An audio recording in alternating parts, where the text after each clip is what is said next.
Good morning. Welcome to my crypto mining channel. नाम अलग है बट सब्जेक्ट अलग है क्योंकि मैं दोनों as I told you employment as well as self employment दोनों को मैं प्रमोट करता हूँ. So right now we are talking about the employment things and अभी हम लोग क्वालिटी इंस्पेक्शंस में अलग अलग डिसिप्लिन का इंजीनियर्स का क्या क्या रोल है. हमने ऑलरेडी इलेक्ट्रिकल इंस्ट्रूमेंटेशन कवर कर लिया. Now we will come back to civil में आता है. ठीक है, अभी सिविल बहुत ही इंटरेस्टिंग, सिविल एंड आर्किटेक्चरल में दोनों को कवर कर लेता हूँ. सिविल एंड आर्किटेक्चरल बहुत ही इंटरेस्टिंग सब्जेक्ट है. सो बहुत ज़्यादा उसमें कंटेंट्स है, तो मैं I will try to cover it as soon as possible. So जो वीडियो देख रहे हैं, जो इंजीनियर्स जो वीडियो देख रहे हैं, उनको समझ में आ जाए कि एक क्यूसी इंस्पेक्टर का क्या रोल है. सबसे पहले उसको पूरा डॉक्यूमेंट स्टडी करना पड़ता है. डॉक्यूमेंट स्टडी करने के बाद उसमें क्या क्या एक्टिविटीज़ हैं. सिविल में बहुत सारा वेरियस एक्टिविटी होता है, तो वो एक्टिविटी को उसको मेथड स्टेटमेंट में कवर करना है. ओके, मेथड स्टेटमेंट में कवर करना है. उसके बाद आपका इंस्पेक्शन टेस्ट प्लान बना था. मैंने आपको पहले बोला इंस्पेक्शन टेस्ट प्लान में क्या क्या होता है. सबसे पहले हम लोग क्या करते हैं, सिविल में क्या क्या एक्टिविटीज वो डिस्कस करेंगे. सिविल में होता है सबसे पहले पाइलिंग होता है. कुछ जगह पे सीधा लेवलिंग करने से पहले सीधा पाइलिंग का पहले स्टार्ट कर लेते हैं. सर्वेइंग करते हैं और पाइलिंग करते हैं. और कभी कभी वो सब करने से पहले हम लोग क्या करते हैं कि एक इंफ्रारेड स्कैनिंग करते हैं पूरा एरिया का. अंडरग्राउंड में क्या क्या है, अंडरग्राउंड फैसिलिटीज़ क्या क्या है, क्योंकि पाइलिंग करने के टाइम पता चला कि नेचुरल गैस का लाइन है क्या है. सो वो पूरा हम लोग को सर्वे करना पड़ता है, इंफ्रारेड स्कैन सर्वे करना पड़ता है. वो इंफ्रारेड स्कैनिंग में क्या क्या इन्फॉर्मेशन आपको मिलता है, कितना डेप्थ में कौन सा अंडरग्राउंड यूटिलिटी उधर एरिया में है, वो पूरा आपको पता चल जाएगा. कोऑर्डिनेट्स के थ्रू आपको पता चलेगा. ठीक है, so that is the thing. Accurate, एकदम accurate. Depth, coordinate, X and Y coordinate सब दोनों मिल जाएगा आपको उसमें. और क्या ये भी पता चलेगा वो लाइव है, अगर इलेक्ट्रिकल केबल है तो लाइव है या डेड है, या अगर पाइपिंग है तो लाइव है या डेड है. तो दोनों उसमें इंफॉर्मेशन आपको मिल जाएगा. डेप्थ मिलेगा, कोऑर्डिनेट्स मिलेगा, ये चीज़ें. और तीसरा चीज़ क्या है कि ये होने के बाद आपका होता है कि सर्वे, नॉर्मल सर्वे जो है. सर्वे हम लोग क्या करते हैं, प्लांट का एक हर एक इधर अभी रॉयल कमीशन का होता है. रॉयल कमीशन से हम लोग एक पॉइंट XYZ कोऑर्डिनेट्स हमको लेना पड़ता है. वो लेके हम लोग को वो कोऑर्डिनेट 0 का कोऑर्डिनेट्स पे एस्टेब्लिश करना पड़ता है आपका प्लांट में. नॉर्थ और ईस्टिंग का हम लोग को एक कोऑर्डिनेट्स हम लोग को क्लाइंट का उधर लेके जाएगा. उसको हम 0 करते हैं. वो जो भी है, मतलब अर्थ का GPS से हम लोग लेते हैं, GPS से ट्रांसफ़र करके प्लांट के अंदर एस्टेब्लिश करते हैं. दोनों एलिवेशन भी, ओके, सी लेवल से कितना मीटर होता है उसको हम लोग लेके फिर हम लोग उसको प्लांट में एस्टेब्लिश करते हैं. दोनों नॉर्थ एंड ईस्ट कोऑर्डिनेट 0 को हम लोग एस्टेब्लिश करते हैं. प्लांट का एकदम last north and east point में वो कोऑर्डिनेट्स को एस्टेब्लिश करके उसको हम क्या कर देते हैं, उसको 0 करके ये कर देते हैं. ये हो गया. अब वो ये होता है सर्वे में. This is the survey activities. Okay, आपका अर्थवर्क लेवलिंग हो गया, मतलब पहले सर्वे होता है, उसके बाद ये सब चीज़ होता है. साथ में इंफ्रारेड स्कैनिंग भी करते हैं. उसके बाद अगर पाइलिंग्स है तो पाइलिंग्स करते हैं. उसके बाद सर्वे हो गया, पाइलिंग हो गया. उसके बाद लेवलिंग वगैरह का काम है तो लेवलिंग वगैरह भी काम करते हैं. ठीक है, पहले ग्रेड करते हैं. 1/2 मीटर हम लोग ग्रेड करने के बाद या 1 मीटर ग्रेड करने के बाद उसके बाद फिलिंग होता है. 1/2 मीटर ग्रेड करते हैं, उसके बाद उसमें 1 मीटर का फिलिंग करते हैं. ओके, ताकि बाहर का एरिया में अगर बारिश की वजह से पानी फ्लड हो गया तो should not come inside the plant. So हम लोग क्या करते हैं, रोड से हमेशा थोड़ा बहुत प्लांट का जो एलिवेशन है थोड़ा हाई रखते हैं. ओके, और उसमें क्या होता है कि पानी अगर प्लांट के अंदर बारिश ज़्यादा हैवी हो गया तो it will travel to the canal outside, easy हो जाता है. अगर एलिवेशन डाउन कर दिया तो क्या होगा, उल्टा पानी जो है, बाहर से पानी जो है प्लांट के अंदर चला आएगा. सो इसीलिए हम लोग क्या करते हैं, एलिवेशन हमेशा ऊपर रखते हैं. और प्लांट का एलिवेशन कभी भी हम लेवल नहीं रखते. We make a slope.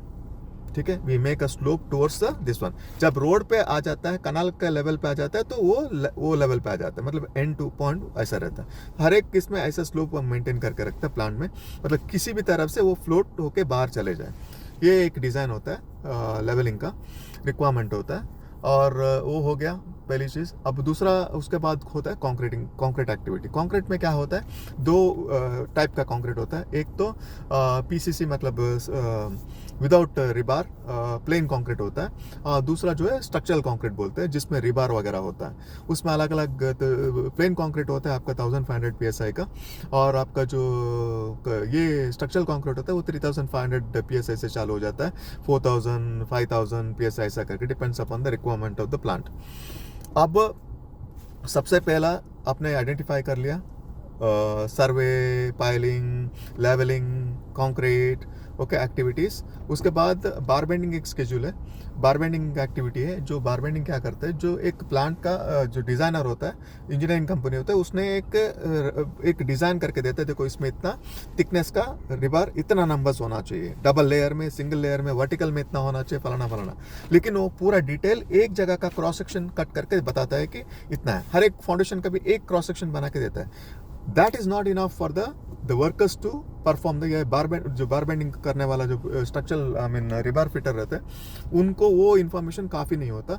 और जो फैक्ट्रीज जो रिबार बनाते हैं उनको भी जो इंजीनियरिंग कंपनी दिया हुआ इन्फॉर्मेशन काफ़ी नहीं होता। तो इंजीनियर्स उसमें बैठ जाता है, बैठ के पूरा का पूरा उसका बार बेंडिंग स्केड्यूल बनाता है।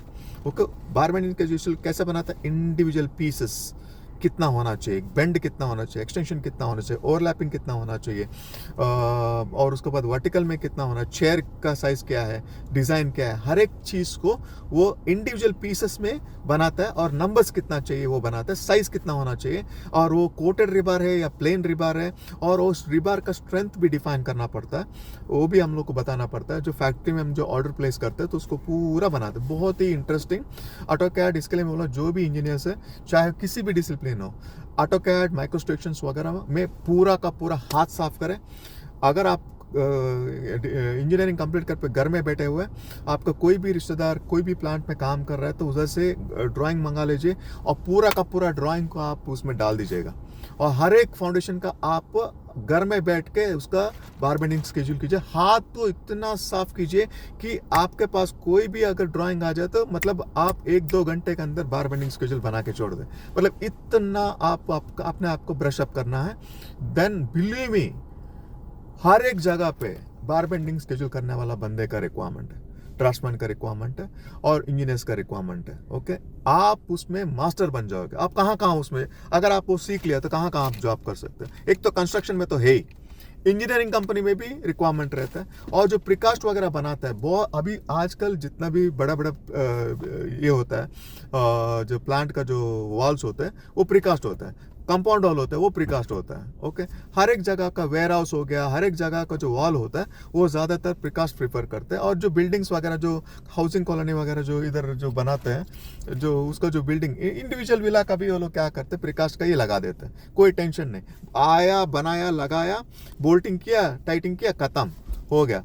पूरा जितना भी काम होता है उसमें पूरा जो होता है उसका फैक्ट्री में होता है। और बिल्डिंग में क्या होता है, बिल्डिंग में सिर्फ कॉलम्स वगैरह, प्लिंथ बीम वगैरह बनते हैं। ओके, ये चीज़ है। So it is very good, बहुत ही इंटरेस्टिंग। ये हर एक सिविल इंजीनियर मैं रिक्वेस्ट करता हूँ, आप बार बेंडिंग स्केड्यूल का प्रैक्टिस करें एज मच एज पॉसिबल।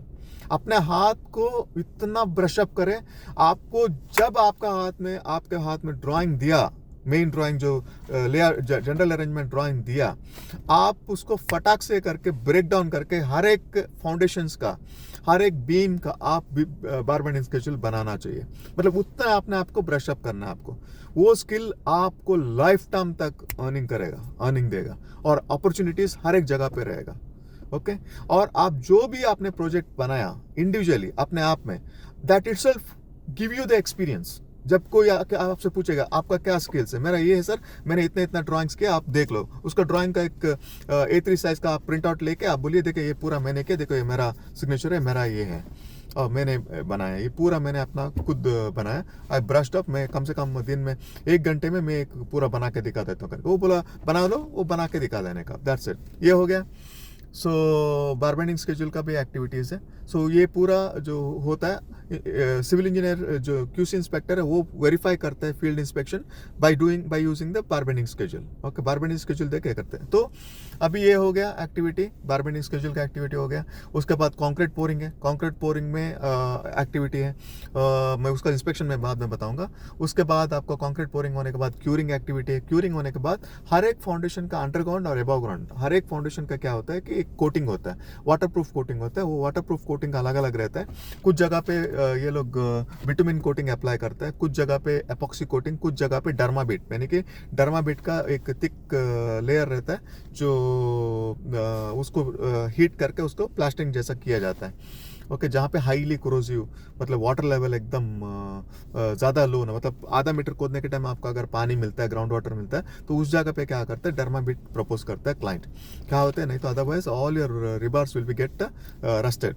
तो ये एक सिनारियो रहता है। तो ये एक ये है, तो इट्स वाटर प्रूफिंग ये हो गया पूरा। उसके बाद अगेन बैक फिलिंग, कॉम्पैक्शन वगैरह एक्टिविटी रहती है। उसके बाद आपका बिल्डिंग्स है, तो बिल्डिंग्स का तो पता है, वो यू नो दैट बिल्डिंग्स का अलग अलग रहता है। और आर्किटेक्चर में अगर जाएंगे तो हम लोग इसमें आपका वेयर हाउस वगैरह में जो है आर्किटेक्चरल एक्टिविटी आ जाता है। उसमें फॉल सीलिंग आ जाता है, उसके बाद पीबी स्ट्रक्चर्स रहते हैं, उसके बाद ऊपर शीटिंग का काम रहता है, वो पूरा आर्किटेक्चर में कवर होता है। ठीक है, ये पूरा एक्टिविटी हो गया। अब अभी हम लोग आ जाता है कि इंस्पेक्शन में आ जाता है। जब आप आईटीबी बनाते हो, मेथड स्टेटमेंट बनाते हो, ये सब एक्टिविटी को आपको मेथड स्टेटमेंट में कवर करना है।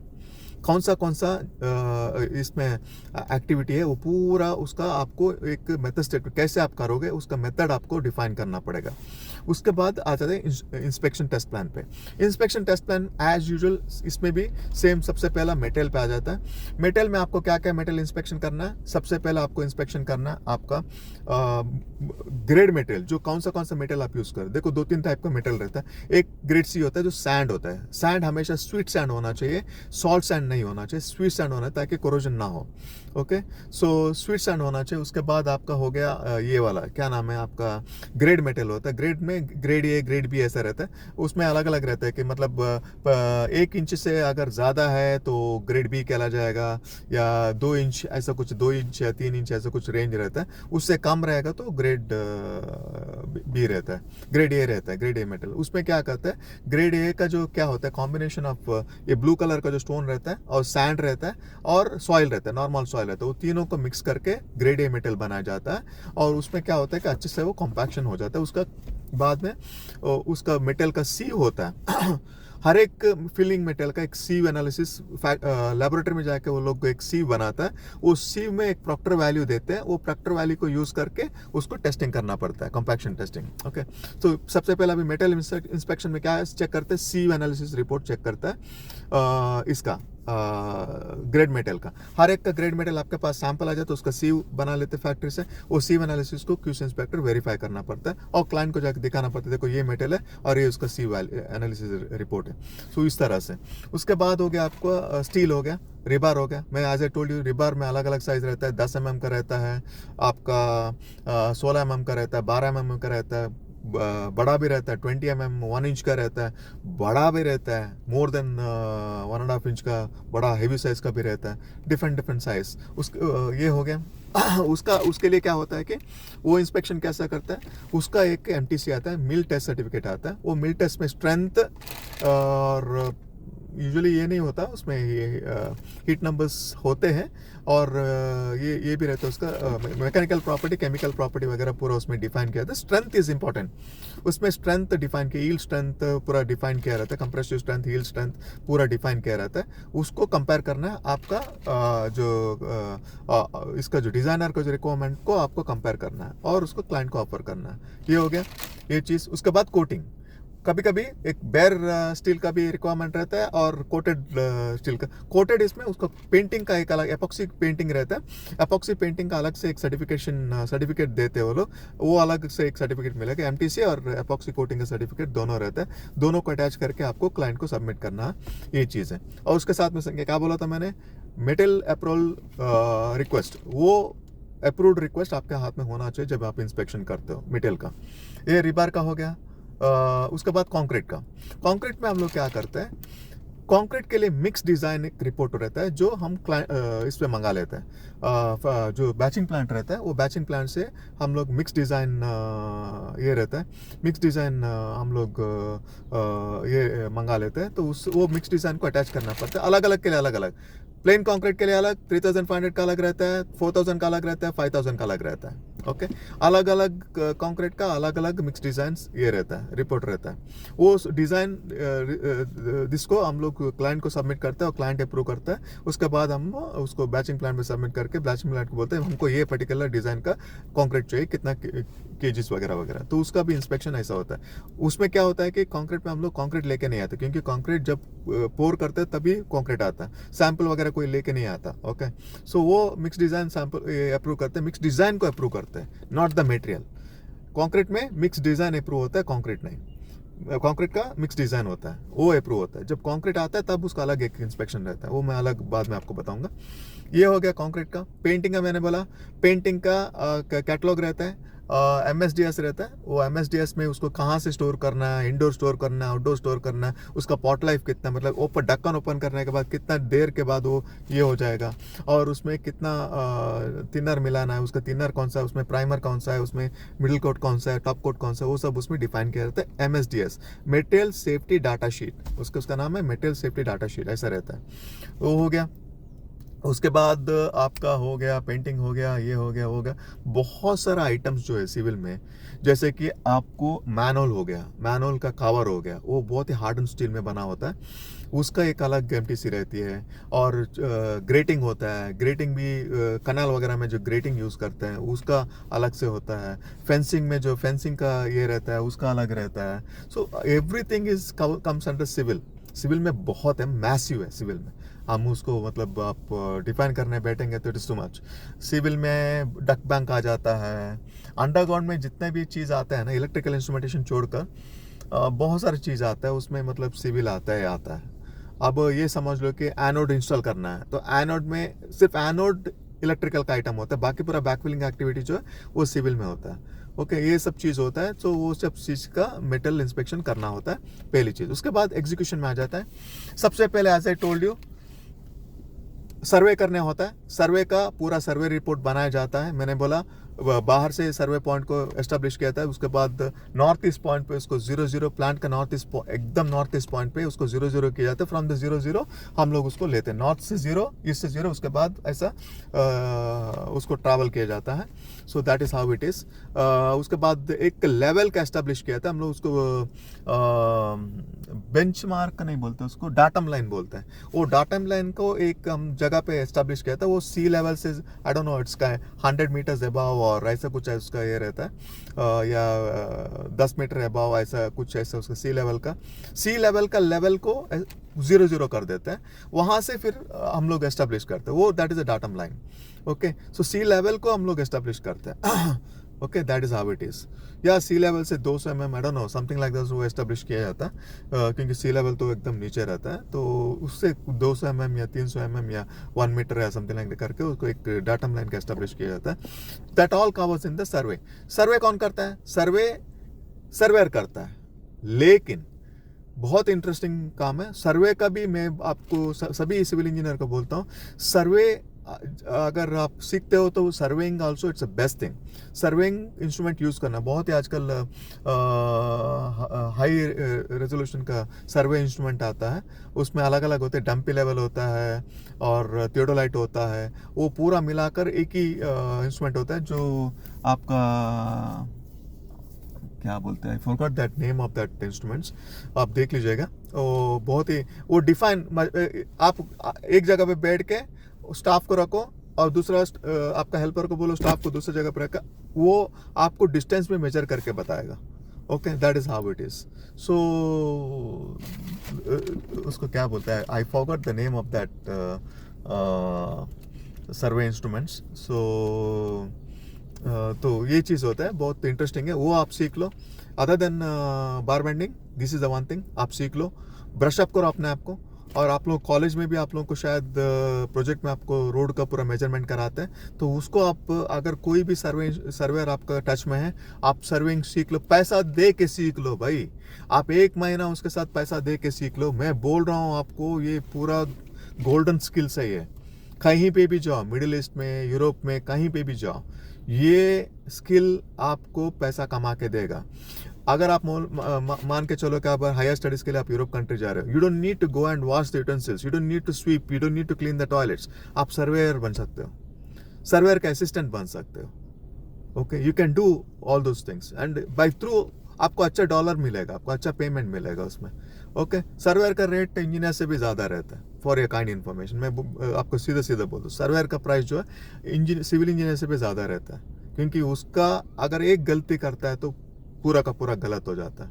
ओके, सो सर्वे इंस्ट्रूमेंट्स बहुत एक important, surveying is a very important thing. वो हो गया आपका, सर्वेइंग हो गया। सर्वेइंग एक्टिविटी सीख लिया आपने। सर्वेइंग होने के बाद आपका एक्सकवेशन चालू हो जाता है। एक्सकवेशन होने के बाद बैकफिलिंग वगैरह होता है, कंपैक्शन होता है। कंपैक्शन होने के बाद आपका एलिवेशन सेट किया जाता है। उसके बाद पहले पीसीसी लगता है, उसके बाद प्लेन कंक्रीट लगता है, और प्लेन कंक्रीट का भी 7 डेज का हम लोग क्यूरिंग रखते हैं। जब उसके बाद स्ट्रक्चरल कंक्रीट होता है। स्ट्रक्चरल कंक्रीट में भी आ जाता है। जब स्ट्रक्चरल कंक्रीट का इंस्पेक्शन कैसे करते हैं, स्ट्रक्चरल कंक्रीट में हम लोग क्या करते हैं, मान लो आपको 10 क्यूबिक मीटर का या 100 क्यूबिक मीटर का आपको कंक्रीट पोर करना है, 1-2 फाउंडेशन पैरेलली। अब उसमें क्या करते हैं हम लोग, थर्ड पार्टी को बुलाते हैं टेस्टिंग करने के लिए। थर्ड पार्टी क्या क्या टेस्टिंग करता है, सबसे पहले मैंने बोला कि आपका पास मिक्स डिज़ाइन होना चाहिए। जो मिक्स डिज़ाइन आपने किया, बैचिंग टिकट आता है हर एक ट्रक में। एक ट्रक 9 क्यूबिक मीटर का रहता है, कोई 8 क्यूबिक मीटर रहता है, तो ऐसा करके डिफरेंट वेरिएशन रहता है। कोई 10 क्यूबिक मीटर का भी ट्रक आता है। तो हर एक ट्रक का एक सैंपल टेस्ट किया जाता है। स्लम टेस्ट कौन सा सैंपल नहीं, स्लम टेस्ट किया जाता है। स्लम टेस्ट में क्या क्या होता है, एक तो कोन रख के उसको चेक करते हैं, उसमें वाटर कंटेंट कितना है, वो एक टेस्ट करते हैं। कोन का अंदर फिल करते हैं, वो 250 mm का कोन रहता है। कोन के अंदर हम लोग पूरा कंक्रीट फिल करते हैं। उसके बाद कोन को निकालते हैं। कोन को निकालने के टाइम अगर पूरा ऐसा फैल गया, मतलब वो रिजेक्ट है। और पूरा का पूरा टॉप तक वो ऐसा बना रहा, तब भी वो रिजेक्ट है। उससे 125 प्लस और माइनस 125, 100 प्लस और माइनस 25 उतने तक अलाउड है, यानी कि अप टू 125 और ज़्यादा से ज़्यादा 100। ओके, वो लेवल एक्सेप्टेड है। उससे बहुत कम हो गया, मतलब पानी का कंटेंट बहुत कम है उसमें, ज़्यादा हो गया तो water content is more. Okay, ये सब चीज़ होता है। सो ये एक slump test is a very important thing. उसके बाद एयर टेस्ट करते हैं। उसमें एक एयर का ट्यूब फिल करके चेक करते हैं। उसमें एयर बबल भी ज़्यादा नहीं होना चाहिए। ओके, वो 2% के आसपास में उसका रिक्वायरमेंट है। उसके बाद temperature is very important criteria. कोई भी कंक्रीट पोर करते हैं उससे आई थिंक 25 डिग्री से ज़्यादा नहीं होना चाहिए, नहीं तो वो सेटल होना शुरू हो जाता है। सो ये सब रिक्वायरमेंट होता है, temperature, air test and slump test. ये 3 हो गया।